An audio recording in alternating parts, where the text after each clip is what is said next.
Gravity's Rainbow still detonates literary expectations 50 years after publication. Read it, and your worldview might never fully reassemble. The plot: a labyrinth of rockets and rebels. Rockets streak overhead, and every trajectory hides another secret. Gravity's Rainbow opens in wartime London as V-2 rockets rain unpredictable terror. Lieutenant Tyrone Slothrop seems linked to each rocket strike through his strange sexual escapades. The military, psychologists, and corporations chase him across Europe searching for occult data. Plots multiply.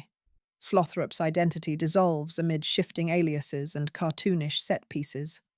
Submarines prowl, seances convene, and a secret polymer called Imipex-G promises corporate salvation.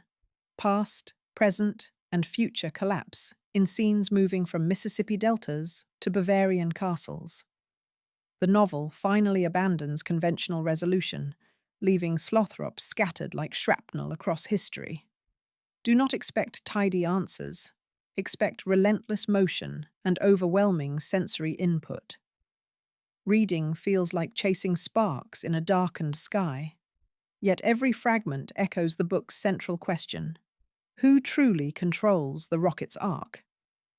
Pynchon implies no one, or everyone, depending on which conspiracy you trust.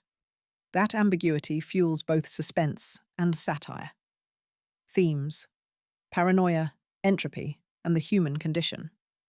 Paranoia pulses through every paragraph.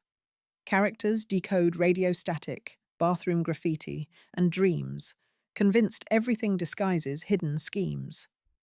The rocket becomes both weapon and oracle, predicting fate with chilling precision. Entropy, the tendency toward disorder, shapes the narrative's collapsing structure. As information scatters, so do identities, plots, and historical certainty. Yet amid decay, Pynchon locates rebellious joy. Songs erupt, slapstick routines unfold, and lovers seize brief moments against looming annihilation. The book refuses moral simplicity. Victims sometimes relish the machinery oppressing them. Pynchon suggests systems co-opt, even resistance, monetizing dreams alongside nightmares. Religion and science blur. Tarot readers debate engineers about the rocket's soul. You are left questioning authority, narrative, and even gravity itself. That lingering doubt is the novel's most subversive gift. War, capitalism, sex, and technology entangle until distinctions feel meaningless. Comic moments sharpen, rather than soften, that existential dread. Laughter becomes another survival hack inside a collapsing universe. Pynchon refuses despair. He invites rebellious wonder instead. Style: Pynchon's wild language fireworks. Pynchon's prose crackles like a mismatched radio dial. Expect vaudeville patter, German military jargon, bawdy limericks, and technical manuals spliced within paragraphs. Sentences can stretch 40 lines before snapping into cartoon punchlines. Then a concise fragment cuts through like shrapnel. Readers often cite difficulty, yet the language also propels forward with musical rhythm. Slang, equations, and songs coexist without apology. This maximalism mirrors the era's information explosion and the narrative's thematic entropy. Humor proves essential. Dick jokes share pages with profound meditations on death. The whiplash keeps you awake even during arcane rocket diagrams. Pynchon's allusions reward rereads. Each return uncovers new musical cues or historical echoes. Still, immersion demands patience and occasional surrender. Read aloud. Savor the jokes.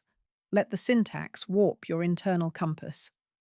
Frequent songs rewire pace, forcing you to hum through code names and equations. The effect feels cinematic, like jump cuts spliced with underground radio commercials. Typography even shifts, turning the page into a physical soundstage. You never forget literature can behave like mixed media art. That realization alone justifies the challenge. Impact. Why it still matters. Half a century later, the rocket still casts a shadow. Gravity's Rainbow won the 1974 National Book Award and scared Pulitzer jurors into abstention. That controversy cemented its reputation as both masterpiece and menace. Postmodern fiction, cyberpunk, and experimental music sample its paranoid frequencies. Authors from David Foster Wallace to Marlon James cite Pynchon as essential influence. Academics continue mapping its references, from Kabbalah to calculus, filling entire journals.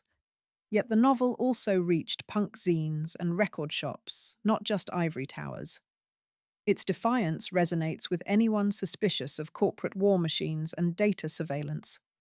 Reading today, you find eerie premonitions of drone strikes and algorithmic profiling. The rocket simply changed shape, trading metal skin for invisible code. That shift makes revisiting Gravity's Rainbow less nostalgia than urgent homework. Few novels demand so much yet repay with such kaleidoscopic insight. Film directors hunt rights, but still fear filming the unfilmable narrative. Artists instead adapt fragments, from album liner notes to interactive websites.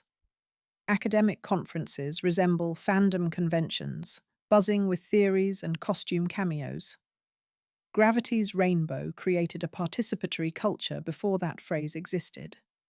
To engage it is to join an ongoing, rowdy conversation across disciplines.